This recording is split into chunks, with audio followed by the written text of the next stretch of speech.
कम नहीं समझना मतलब कि ये मत सोचना जो लोग रैंक लेके आते हैं वो कोई और ही वैरायटी है। नहीं जी, यू आर दैट वैरायटी और भगवान ने आपको सिलेक्ट कर लिया है सिलेक्ट होने के लिए। एक टाइम के बाद में जितनी भी सुबह आपकी जिंदगी में आने वाली है वो सारी सुनहरी हो जाएंगी।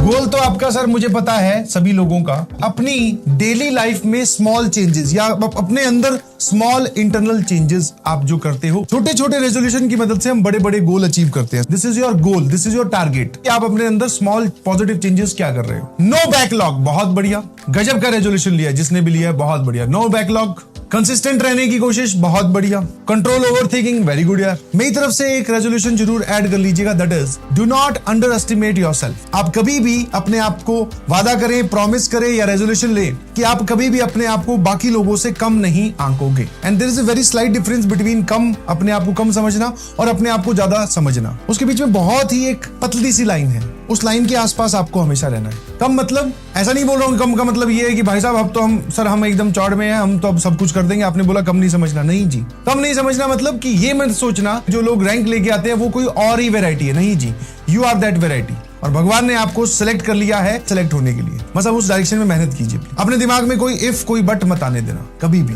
थिंक लाइक दिस, मेरे रास्ते में एक काम आया है, मेरी जिंदगी में एक काम आया है, इसमें मैं अपना 100% दूंगा या दूंगी और मैं इसमें मैक्सिमम मेहनत करके इसमें से बढ़िया रैंक लेकर निकलूंगा या निकलूंगी। ये आपका रेजोल्यूशन होना चाहिए। No wastage of time, very good. आपने पूरे साल टाइम वेस्ट करके देख लिया, उससे कुछ भी फायदा नहीं होता। फायदा अगर किसी का होता है तो वो दूसरे लोगों का होता है। दूसरे तुम्हारे कंपटीटर आगे निकल जाते हैं और जो रील्स और जो आप व्यूज दूसरों के बढ़ा रहे हो उनके अकाउंट में पैसा जमा होता है, आपका उससे कुछ भी लेना देना नहीं है। तो थोड़ा सेल्फिश बनिए, think about yourself and always respect your parents. इस मॉडर्न एरा में क्या हो रहा है, बच्चे जनरली पेरेंट्स के साथ, देखता हूं, आई बिलीव आप ऐसा नहीं करते होंगे, वो एक पेरेंट्स की चीज को बर्डन लेने लगते हैं। सर पेरेंट्स बहुत प्रेशराइज कर रहे हैं, तो बेटा वो तुमसे जब पूछेंगे किसी चीज में तुम काम में लगे हुए हो तो पूछेंगे ना भाई तेरी प्रिपरेशन कैसे चल रही है। उसके पूछने को या उनके पूछने को आप अपने र्यूड बिहेवियर में मत काउंट कीजिए, ठीक है। पूछेंगे आराम से जवाब दीजिए कि यस पापा, यस मम्मी, मैं बहुत अच्छे से तैयारी कर रहा हूं या कर रही हूं, बहुत अच्छा रिजल्ट लाने की कोशिश करूंगा या करूंगी। एनी कंडीशन, एनी सिनेरियो, घबराइए नहीं। देखते ही देखते जितने वादे तूने अपने आप से किए थे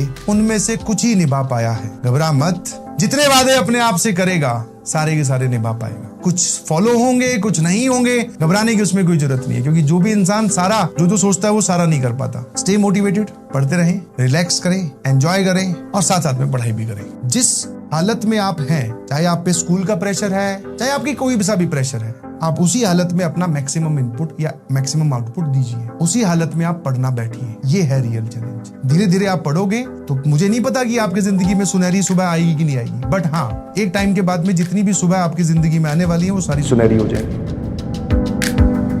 जुट जाइए प्लीज, बिकॉज आपको घर पे बताने कोई नहीं आएगा कितना इंपॉर्टेंट है, और अगर आप पढ़ाई कम कर रहे हो तो आप सिलेक्ट नहीं होंगे। ये बात घर पे बताने कोई नहीं आएगा।